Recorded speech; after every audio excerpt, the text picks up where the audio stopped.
እለለለለለለ ሰላም ሰላም፣ ጤና ይስጥልኝ የኔ ውድ ቤተሰቦች፣ እንደምን ዋላችሁ? እንደምን ቆያችሁልኝ? አላህ እግዚአብሔር ይመስገን። ሰላማችሁ ይብዛልኝ። በእልልታ ጀምራለኝ፣ በእልልታ ጨርስልኝ። የኔ ውድ ቤተሰቦች እንዴት ናችሁ?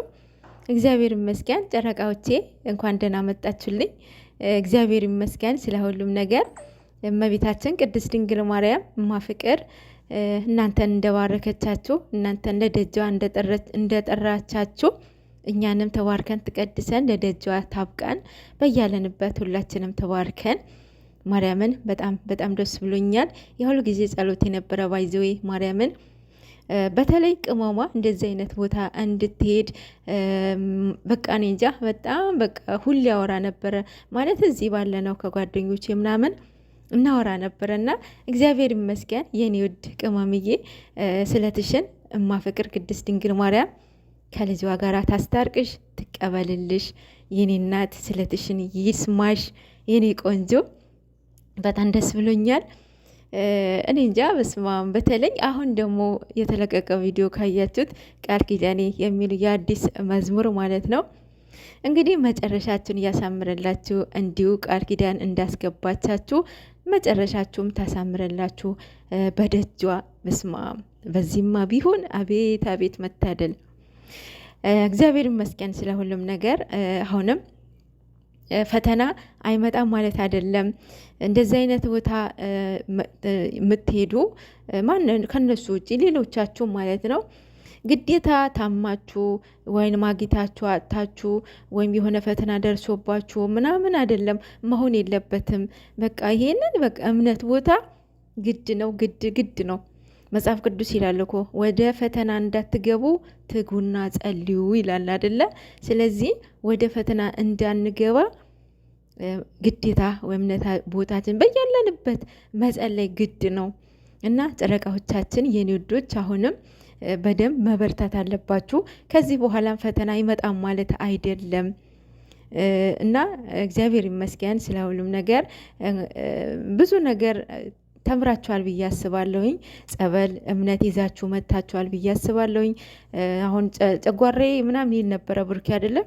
በጣም ኃይለኛ ጨጓራ አለበት። እንደምትጠጣ እንደምትድን በጣም በጣም እርግጠኛ ነኝ። ጸበል ጠጣ። በዚህ አጋጣሚ ጨጓራ ያለባችሁ ሰዎች ማለት አሁን በቀደም ሪከመንድ እያደረጋችሁ ነበረ። ለብ ያለ ውሃ ጠጣ፣ ስኳር ቃም፣ ሌላ ደግሞ ምንድን አላችሁ ተልባ። አሁን ይሄንን ያድነ የህፃን ጨዋታ እቃ ጨዋታ ማለት ነው። የምሬን እኮ ነው። ይሄ ጨጓራ ያድንም። ለዛች ሞመንት ሊያድናችሁ ሊያሽላችሁ ይችላል፣ ግን እስከ መጨረሻ ያድናችኋል ማለት አይደለም። በሌላ ኢፌክት ይነሳባችኋል ማለት ነው እና ለጨጓራችሁ ሌላ ነገር እየፈጠራችሁለት ነው ማለት ነው። እንደዚህ አይነት ነገር ሪከመንድ አታድርጉ። እሱ አሁን እንትን ቢላችሁ ጸበል ጠጣ በሉት ማለት ነው። እኔ የኔ ሪከመንድ ጸበል ነው። ማርያም ነው የምላችሁ። ጨጓራ ያለባችሁ ሰዎች ጸበል ጠጡ። ጸበል የማታገኙ ሰዎች የምንጠጣው ውሃ አለ አይደለ? እናንተ የቻላችሁትን ጸሎት አድርጋችሁ አማትባችሁበት ከምግብ በፊት ማለት ነው በደንብ ጠጡ።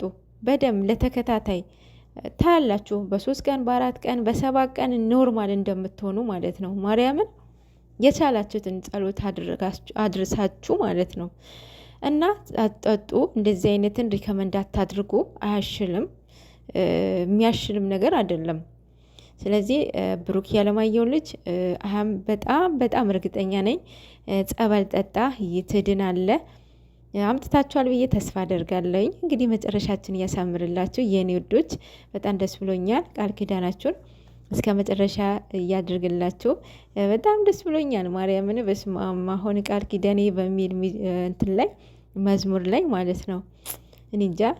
አሁን ቅናት አለ አይደለ? ይሄ የመንፈስ ቅናት ማለት ነው። በስመ አብ በጣም ነው የቀናሁኝ። በጣም ማርያምን አሁን ዳገቱ ሲወጡ ምናምን በስመ አብ በጣም በባዶ እግራቸው ሲሄዱ ቤተክርስቲያን ውስጥ ማለት ነው።